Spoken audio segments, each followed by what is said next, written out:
memang siapa yang pergi memang untung. Ustaz tu terang memang untung.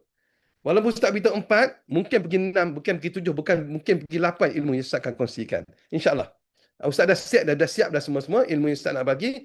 Ilmu perlindungan, ilmu pertahanan, ilmu kecantikan, ilmu seri wajah, amalan pengasihan, kerezekian, dan paling best sekali, mandi kat sungai tu. Mandi kat sungai lepas main subuh, semua turun. Turun kat sungai, sejuk-sejuk lah kita mandi. Ustaz akan mandikan anda seorang-seorang. Bawa limau 7 biji, bunga 7 jenis, bawa penyebuk, bawa beledi, bawa pisau.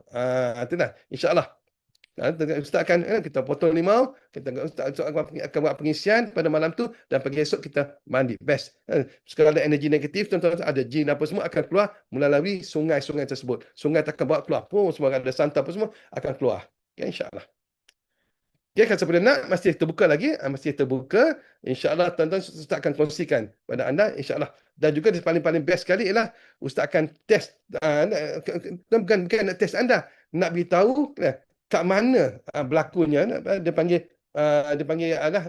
tendangan ataupun pantulan sekiranya musuh nak serang kita. Ustaz akan tunjuk pada anda semua, insyaAllah. Okay?